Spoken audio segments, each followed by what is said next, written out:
our topic is bronchial asthma. It is written that it is part 1, but today we will be finishing the whole of the bronchial asthma in this particular 1 hour.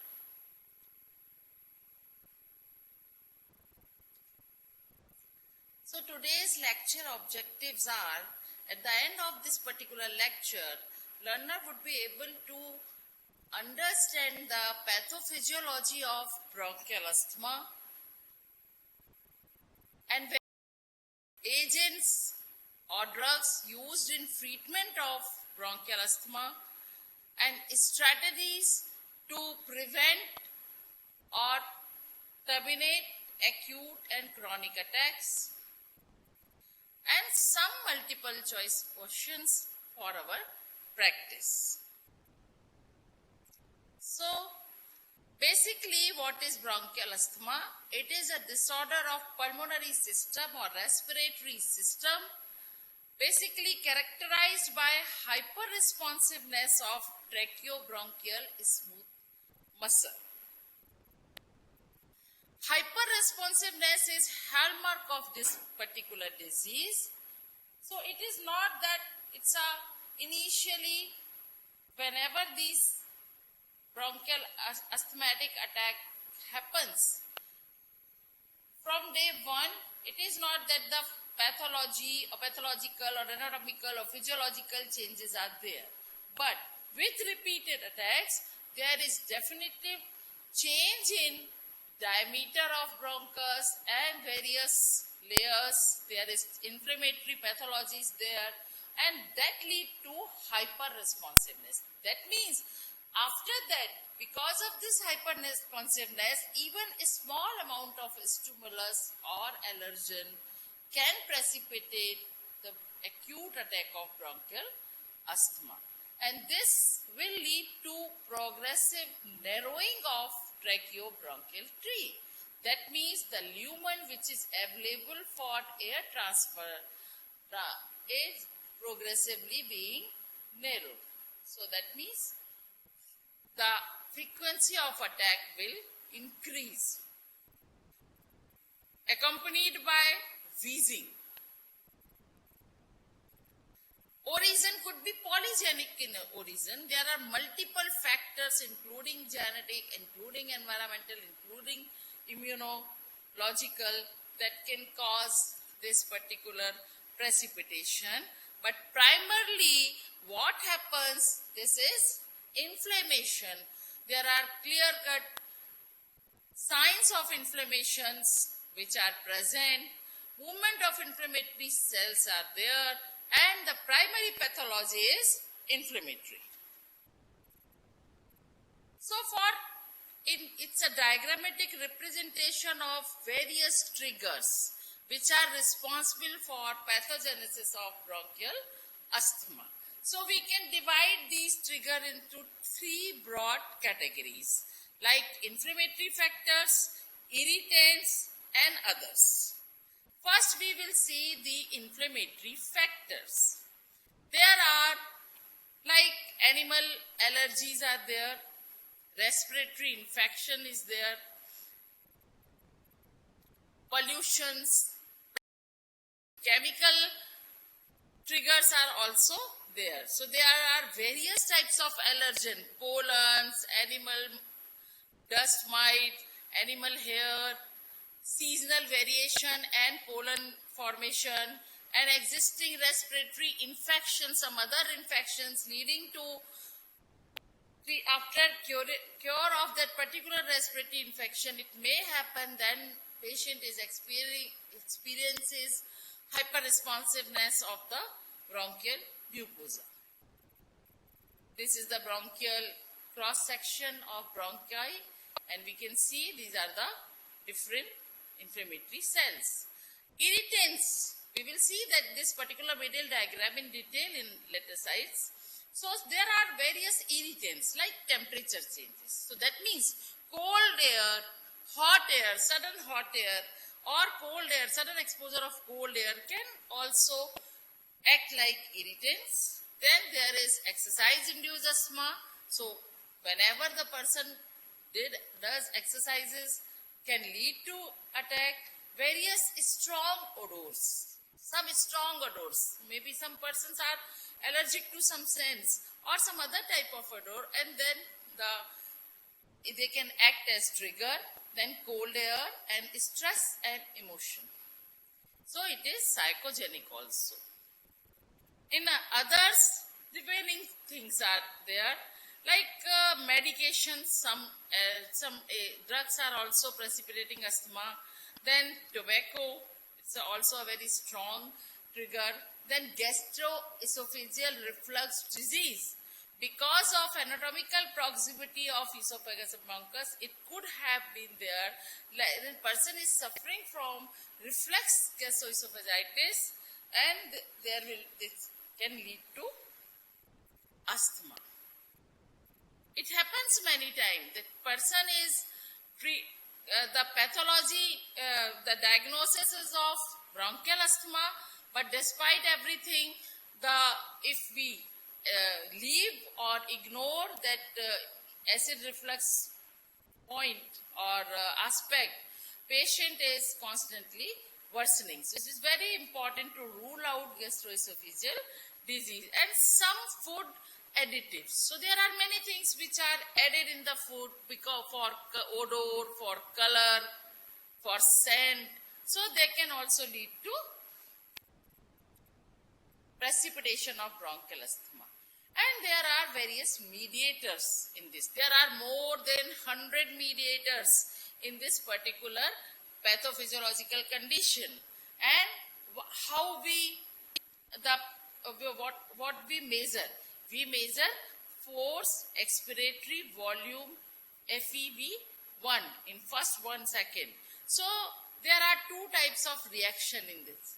There are early phase and there are late reactants. So there are some mediators which release during the early phase and some which are the late phase mediators. So like you can see, this is a smooth muscle of air wall. And this is the blood vessels, and there is migration of various inflammatory cells to the wall.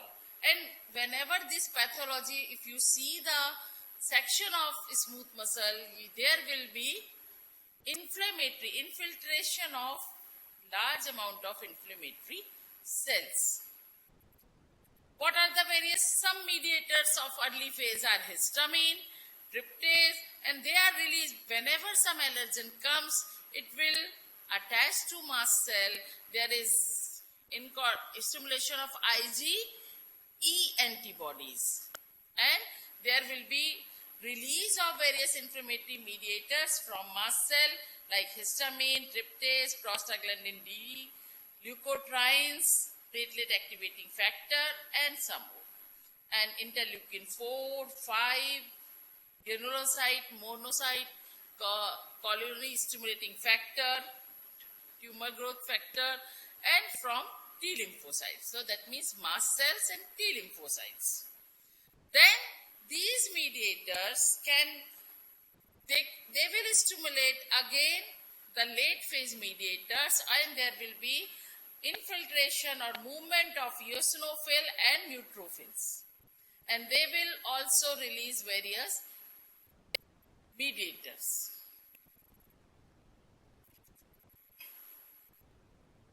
This is the flow chart thus showing similar thing, that mast cell and various mononuclear cells will release various mediator and chemotaxins and chemokinins, which can lead, they are spasmogen and then can lead to bronchoconstriction. And this early phase can be reversed by various agents like sympathomimetic, beta-2 agonist, various immunomodulators or receptor antagonists, and theophylline.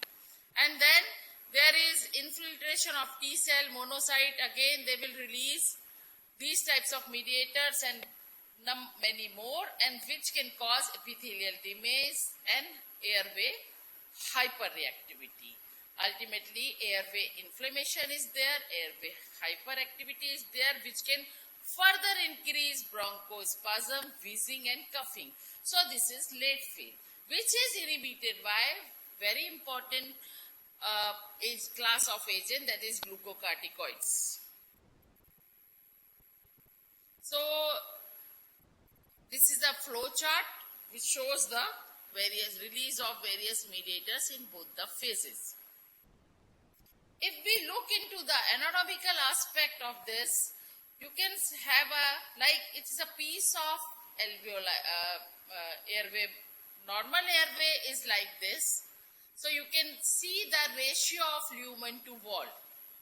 And this is the normal airway. These are the muscle fibers and this is airway wall. Look into their proportion of thickness of this air wall. In diagram C, during asthma symptoms, what will happen? This is progressively, it can cause narrowing of airway, and with this will lead to limitation in airflow. There is tightened muscles will lead to these tightened muscle that will lead to constrict airway, that is smooth muscle contraction. We can also see that inflamed and thickened airway walls. These are inflamed and thickened air walls. These are muscles. This is inflamed and thickened air walls. So again, in cross section, we can say this is air wall. It is a cross section of air wall, and this is thickened air wall. And even this yellow is mucus. So this muscle is less. Now the mucosa is thickened, and there is also insufficiency of mucus. Again, with this diagram, it will be more clear that it is an anatomy of asthma attack. You can see this red is inspired air and blue is expired air. This is larynx, then trachea, left lung, right lung. This is the primary bronchi. And these bronchi are again branched, and there will be division, and then the smaller ones are various bronchioles. And if we go into the detailed section of this particular portion, you can see here that these are the alveoli or air pockets where this exchange of air is taking place. If we look into the cross section of this particular bronchioles, you can see in normal way the lumen is patent, or it is having a normal flow, and it is smooth muscle at the out. These veins are smooth muscle veins, and there will be, these are the red ones are blood vessels, blue ones are that means arteries, veins, then this is lumen, and this is mucus lining. Perfectly there is exchange of inspired air, expired air is. If we see the obstructed airway, okay, so this is all revision of anatomy, but it is very important to again go back and understand the anatomy, because without the knowledge of anatomical imaging and physiological functions, you will not be able to understand the pathological processes. So here you can see that mucosal portion is very much thickened. This is excessive mucus, it is lining mucosa, and these are the blood vessels which are already infiltrated by immune cells, and this is the contracted smooth muscle.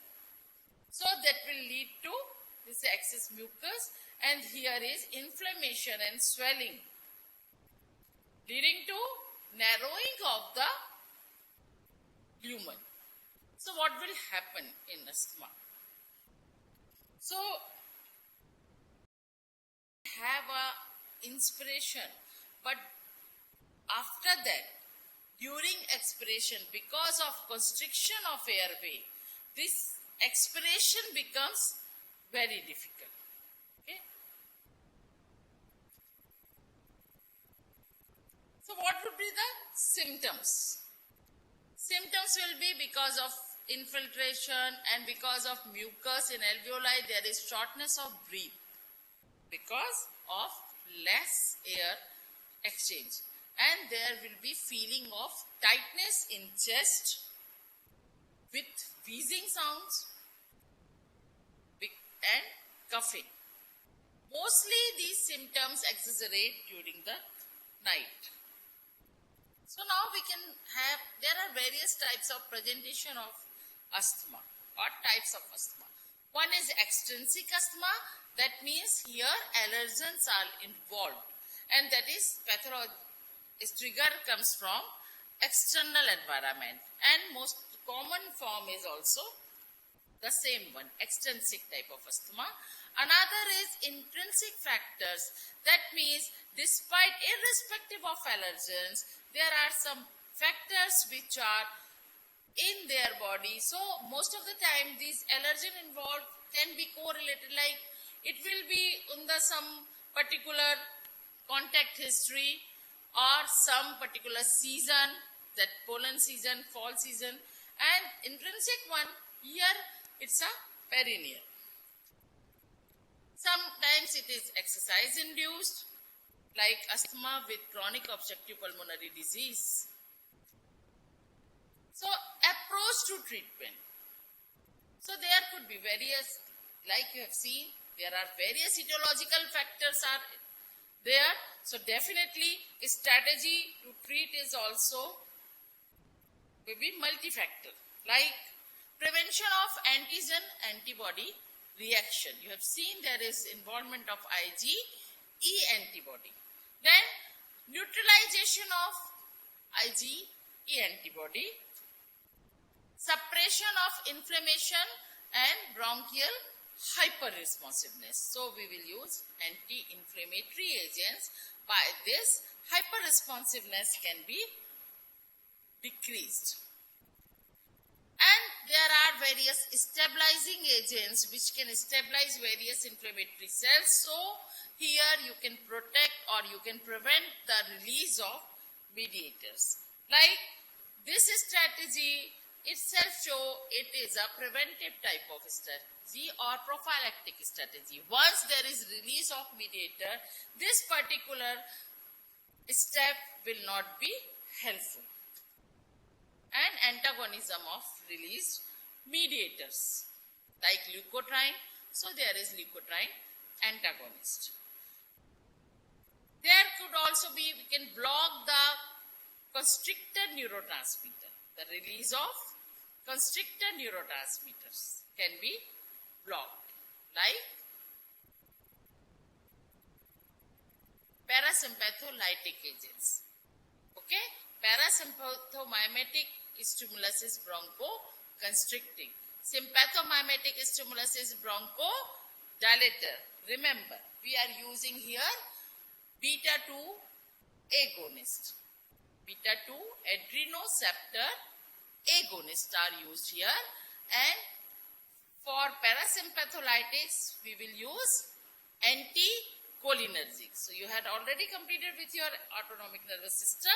So just don't get confused between beta blocker and beta-2 agonist. Bronchial asthma, we need sympathomimetic, and beta-2 agonists are used. Or we can use some other which can mimic the bronchodilating agents, like theophylline group of agents, or directly acting bronchodilators. Available class of agents are bronchodilators. In that, first is beta-2 agonists. Some common or important names are terbutaline, salbutamol and salmeterol. Second, methylxanthines or theophylline, in that theophylline group. Then anticholinergics, ipratropium, bromide, then leukotriene antagonist, montelukast, gefferlukast, and mast cell stabilizers, sodium chromoglycate, ketotifen.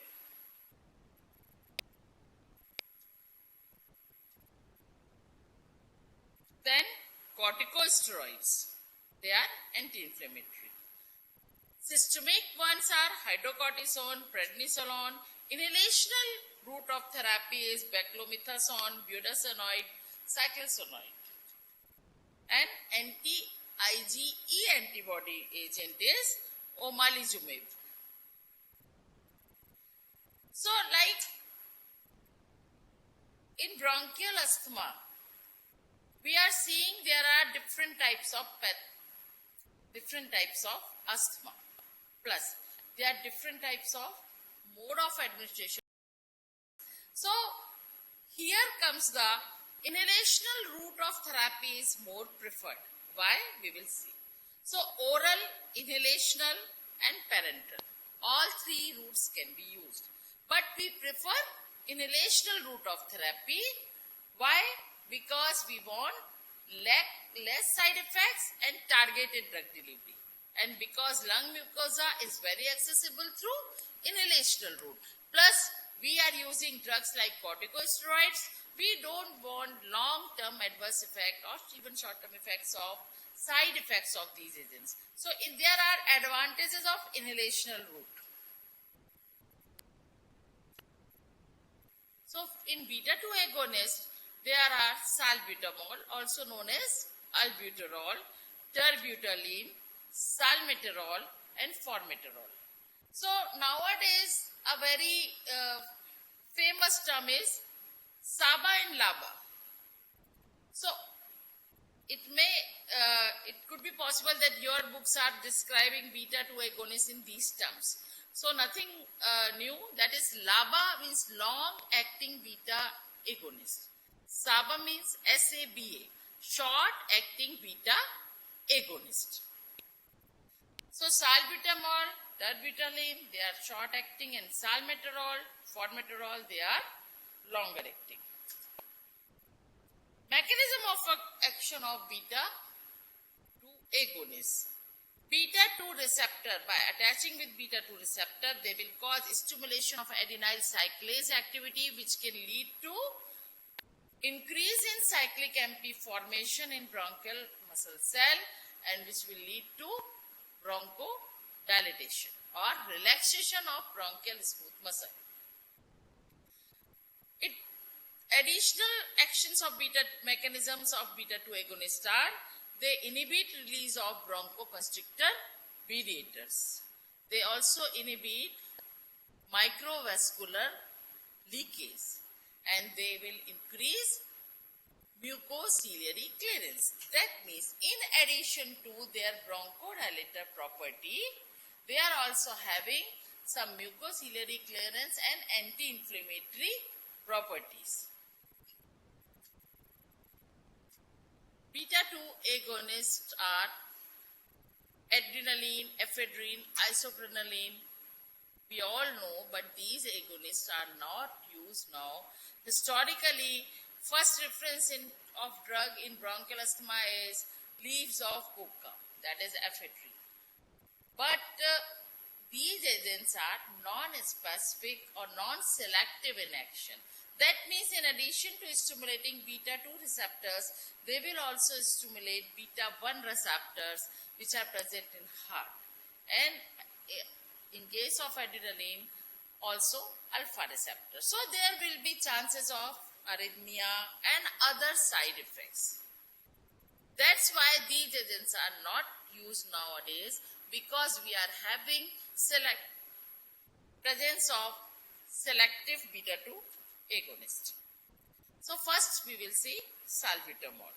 It is the fastest acting drug, and it dilates.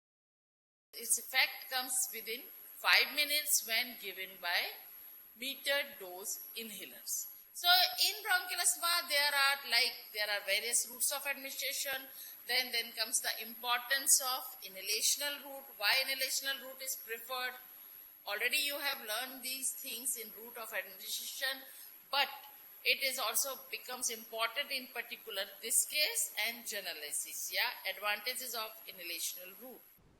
Plus again comes the various types of devices by which these drugs can be given by inhalational route.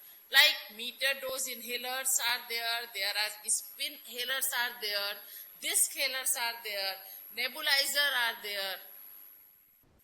So there are different mode of administration of these drugs or devices which can be used, like meter dose inhaler with spacer. So it is very suitable to abort and terminate acute attack.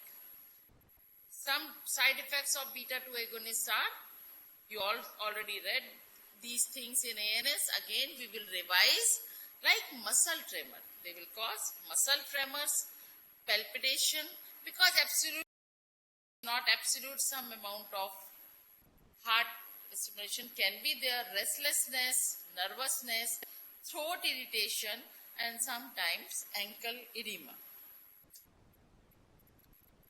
Severe cases, it can be used in as oral route on regular, but the problem is if they are used alone for a long time, it can lead to tolerance.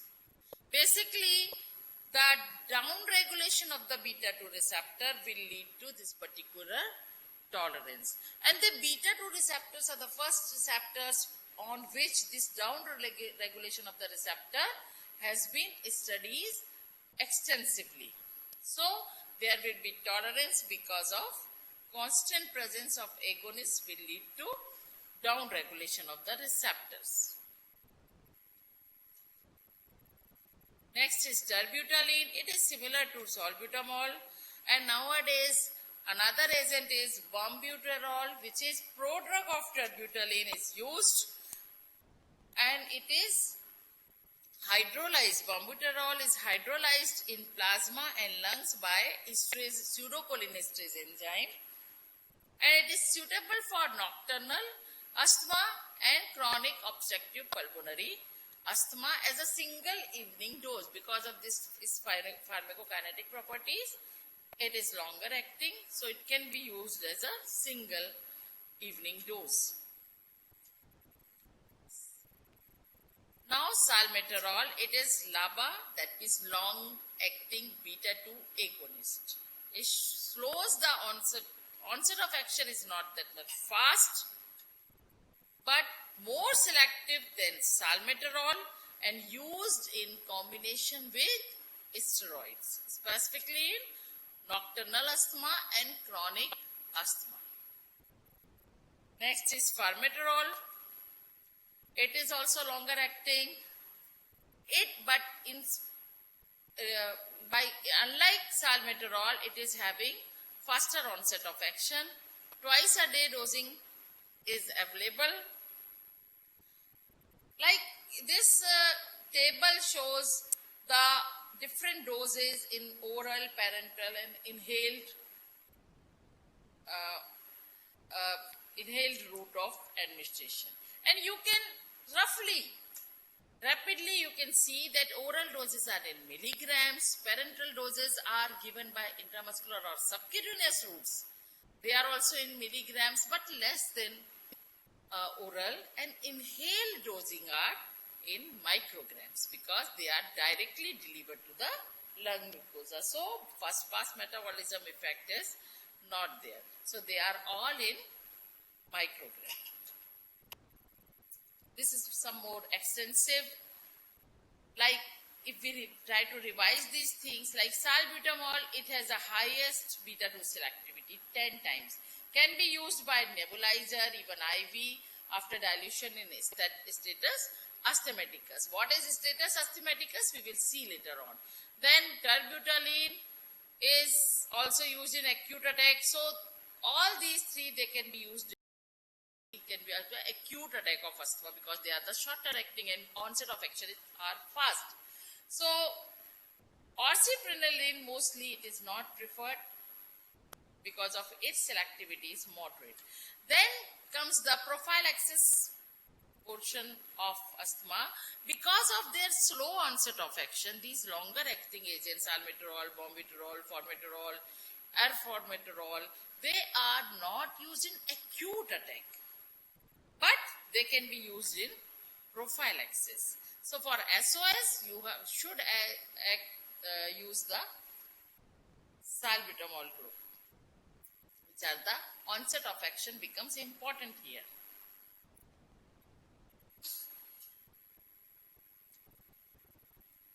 Next category of bronchodilator group is theophylline. It comes in the methylxanthine group of drug and in it theophylline. They act by inhibiting the phosphodiesterase enzyme. Phosphodiesterase enzyme is responsible for degradation of cyclic AMP and cyclic GMP.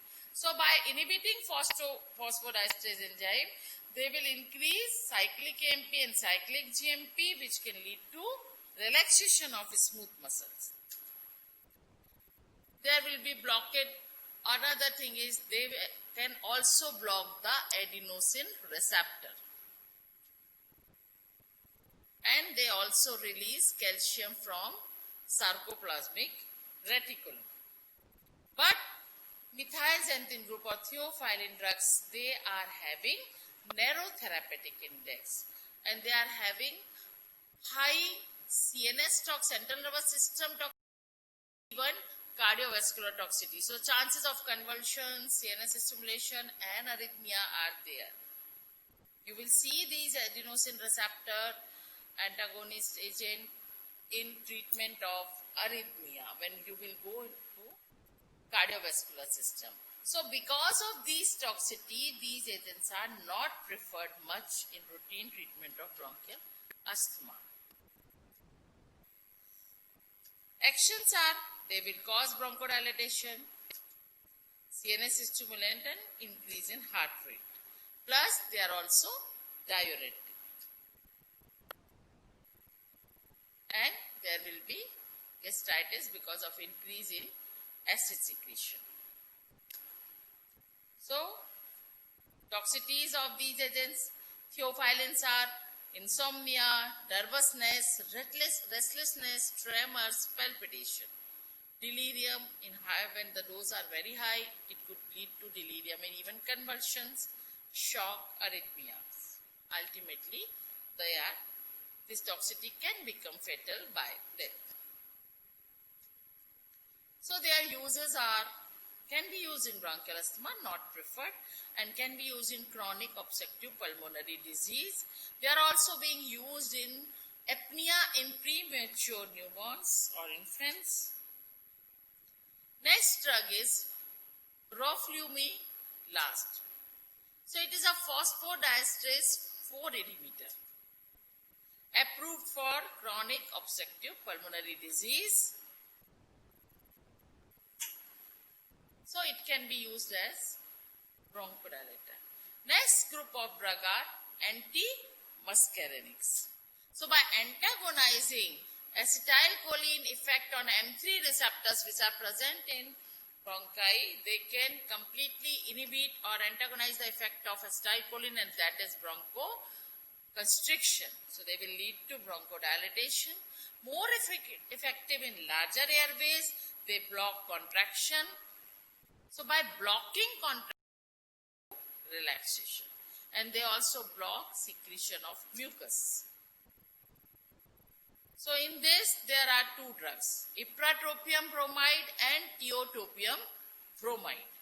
Ipratropium bromide is shorter acting, tiotropium is longer acting, less efficacious, but they are not that much efficacious in bronchial asthma if we compare them with beta-2 agonists.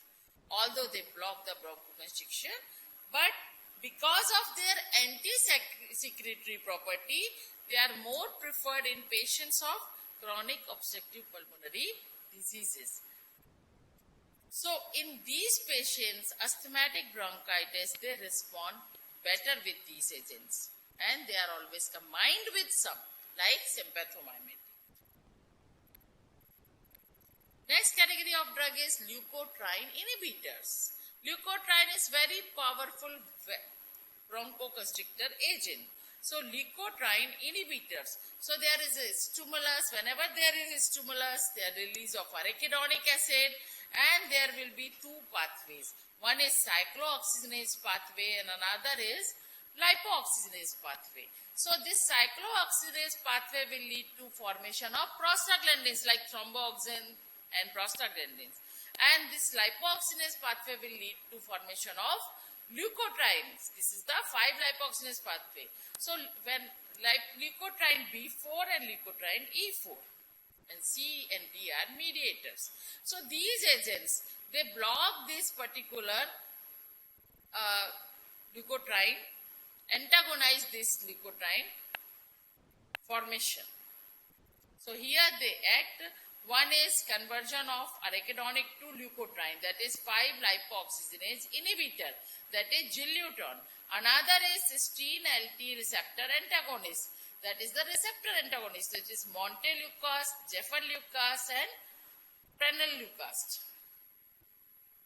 And these agents lead to leukotriene B4 and C4 lead to neutrophil chemotaxis and mucus production, and LTE4 is responsible for allergy, bronchoconstriction and mucus production. So these exert bronchoconstriction, bronchial hyperactivity and hyperreactivity and mucosal edema and mucosal hypersecretion. Gileuton, 5-lipoxygenase inhibitor, gefaleucast, montelukast, they are LTD4 receptor antagonist. They are given orally, so better compliance is there. We don't need coordination for drug delivery with for inhalers. Then they reduce frequency of exacerbation. They are also very effective wherever there is aspirin-induced or prostaglandin-induced asthma. Then, why there is aspirin-induced asthma? Because we have already seen there are two pathways. Aspirin is the cyclooxygenase inhibitor. So, precursor for lipoxygenase inhibitors, they increases. So, balance shifted from cyclooxygenase pathway to lipoxygenase pathway. That means there will be more formation of leukotrienes and could be precipitation of bronchial asthma. Gileuton will also causes liver toxicity. Montelukast, there are studies which claims and there are evidences which shows that montelukast can be used safely for more than 6 years.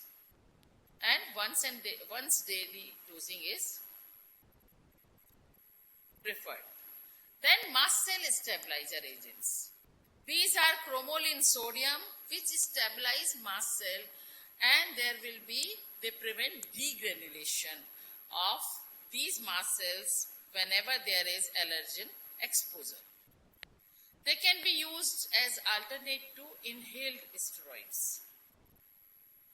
And they are effective in bronchial asthma caused mainly which is extrinsic or allergen induced for prophylaxis, and they are also effective in allergic rhinitis and allergic conjunctivitis.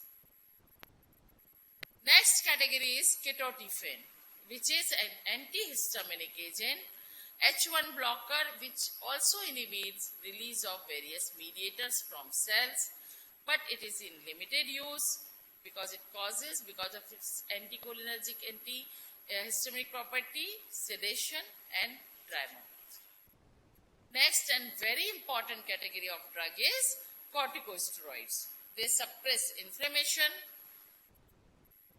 So they are anti-inflammatory. We all know they are the natural anti-inflammatory agents in our body, and they are very important in suppressing all steps of inflammation. But they don't have bronchodilator action of their own. But because of inflammatory pathology of disease and because of hyperresponsiveness is because of constant inflammation of bronchial mucosa, these agents are very effective. So they afford complete and sustained relief, and they also decrease disease progression. So inhaled route of therapy is preferred in bronchial asthma, and these inhaled steroids, they are having higher topical activity, they are first line drug in management, they are combined with beta-2 agonists, so they will also reduce tolerance which is caused by beta-2 agonists, because beta-2 agonists, if they combined with corticosteroids, then there will be less inflammation and their efficacy can be maintained. But local or topical deposition of these glucocorticoids by inhalational route can cause two problems by this route. Because they are chemically converted in such a forms, then even if they get absorbed by GIT in blood, they will have a very high first pass metabolism. That means by doing this, we are reducing chances of systemic toxicity. So because of these chemical modification in these compounds which are used by inhalational route, chances of systemic toxicity are relatively very less. But because of oral candidiasis can be there, because they will be deposited in oral mucosa and there will be decreased immunity.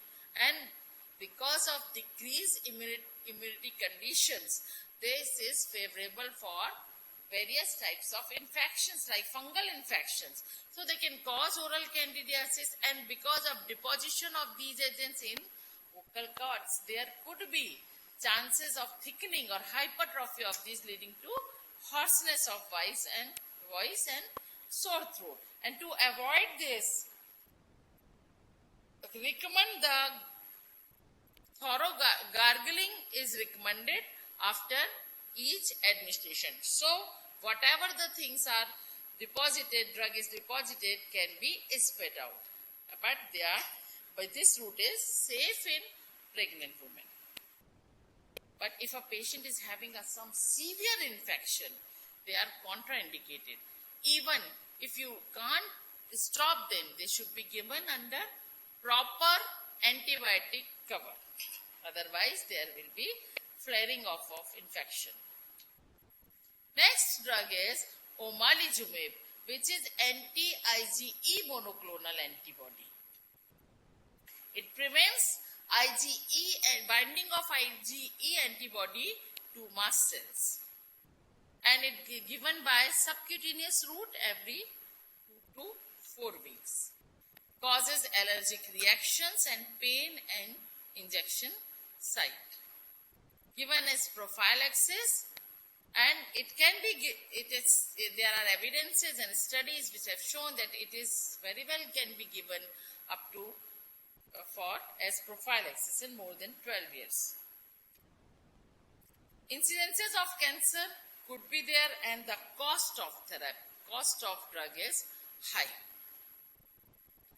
Next is there is condition. So there is acute attack of bronchial asthma. Then there is chronicity of asthma, where you have to give agents which can maintain and which can prevent these agents. Okay, so acute attack, you will have to use the faster onset agents. For maintaining this phase or attack free phase, you have to use some chronic therapy, and this condition is status asthmaticus, which is a life-threatening emergency. Here, the patient is in a severe distress because the attack is continuous. There is no normal respiration in between, and it could be because of, in any patient, because of infection, some superadded infection, some drugs, some stressful situations, or allergen exposure, or sudden steroid withdrawal. It can have. And so the therapy is nebulized salbutamol plus ipratropium is used. Even if it is not controlled, there are protocols, clinical protocols, by which parameter we can decide in therapy, which you learn in detail in your medicine and TB and chest classes. So, in severe cases, hydrocortisone, which is a systemic short-acting steroid, very effective. It can be given by IV state and maintained as Salbutamol can also be given by subcutaneously. What happens in status asthmaticus?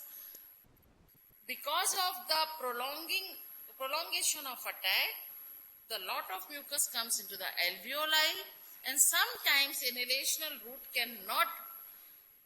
is not effective because there is no place for air exchange because of mucus which is present and thickened mucus. So whatever you give by inhalational route is not going to be effective. So looking into the parameters, looking into the condition of patient, alternative or parenteral routes can be preferred with various IV fluids and even sodium bicarbonate for acidosis and the treatment of precipitating cause. Mild episodic asthma, it is less than one episode once daily.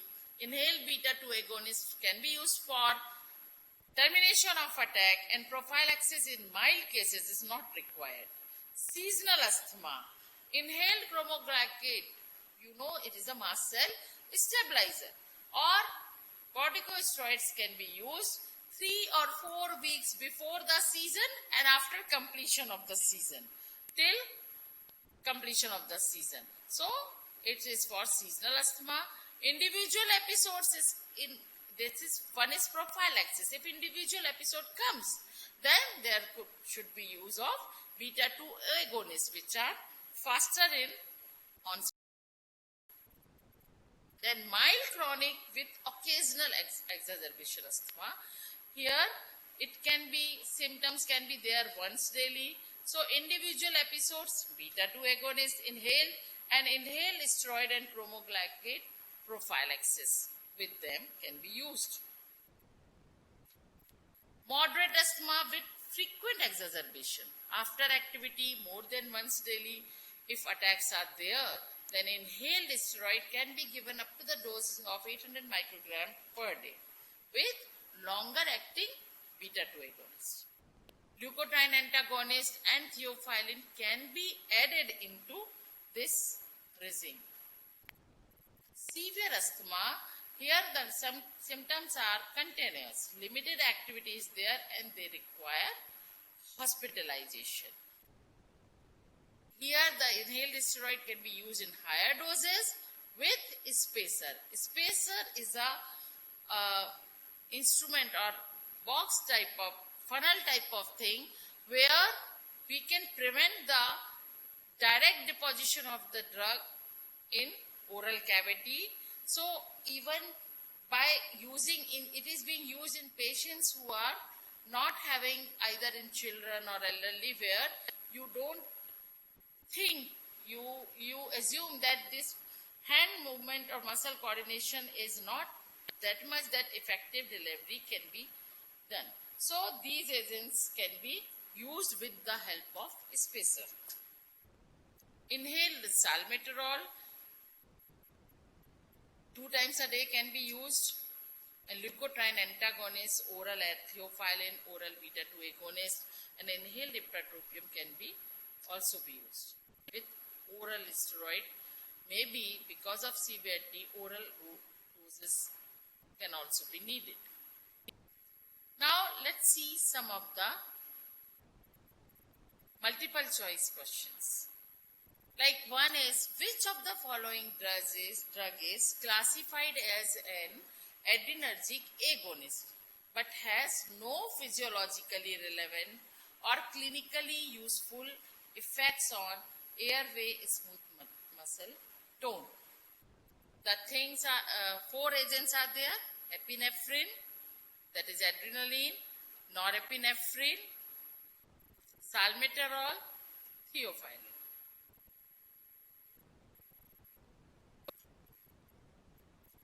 You all know that epinephrine is having activity against in all the receptors, alpha 1, alpha 2, beta 1, beta 2, beta 3. So here you are having beta 2 receptors which are present in bronchial mucosa. And next is norepinephrine. Norepinephrine is not having any activity on beta 2 receptors. So the answer is norepinephrine. because it doesn't have any physiologically relevant action on airway smooth muscle tone. An elderly man with COPD is being managed with several drugs, one of which is ipratropium.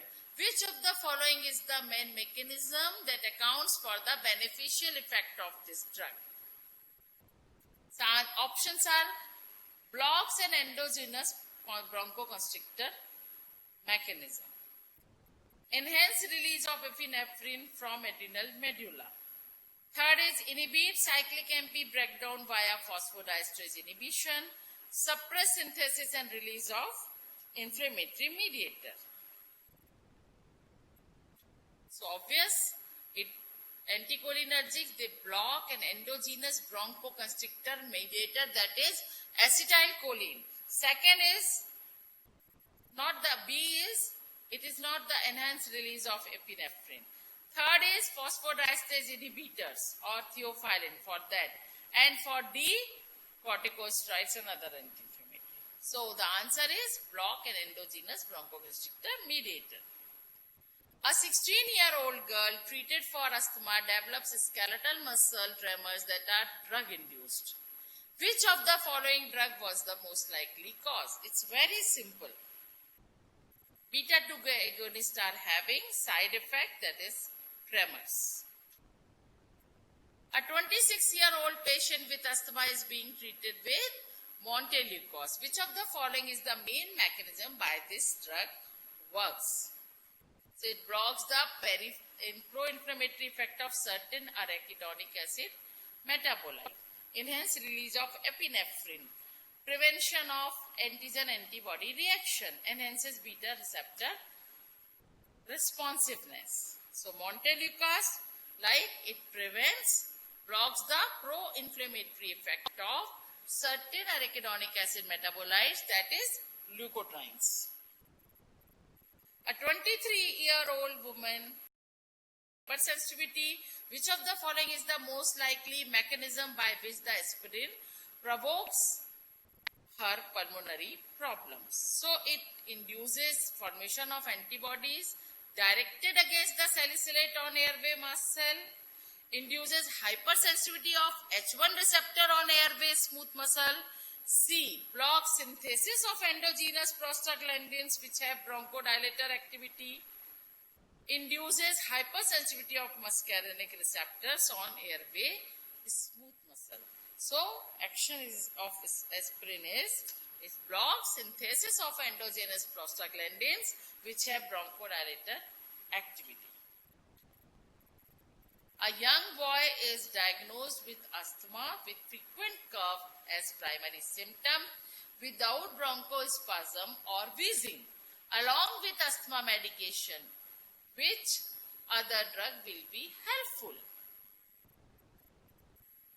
So codeine, dextromethorphan, diphenhydramine and hydrocodone. So dextromethorphan, which is a cough suppressant. And a physician prescribed inhaled steroids for a patient of asthma who were previously taking beta agonist. He used the steroid for 5 days as directed, then stopped taking it. What is the most likely reason why the patient quit using the drug? A. Disturbing tachycardia and palpitation. The drug caused him to retain fluid and weight gain. Little or no obvious improvement in breathing, extreme drowsiness that interferes with daytime activity. So little or no obvious improvement in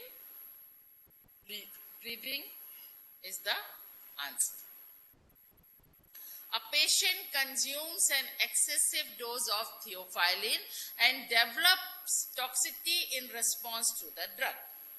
Which of the following is the most likely consequence of this? Bradycardia, drowsiness progressing to sleep and then coma, hepatotoxicity or paradoxical bronchospasm. So drowsiness because of CNS and sleep then coma. A patient suffering status asthmaticus with severe respiratory acidosis and hypoxia, even larger parenteral doses of a selective beta-2 agonist fail to dilate airways, rather cause dangerous tachycardia. Which of the following pharmacologic intervention is most likely to be useful? Add inhaled cromolyn. Give a parenteral corticosteroid. Switch to epinephrine. Give parenteral diphenhydramine. Obviously, give a parenteral corticosteroids. And with this, we will end this lecture on bronchial asthma. Thank you for the attention. The students of Government Medical College batch 100, they can put their attendance in their group. Thank you.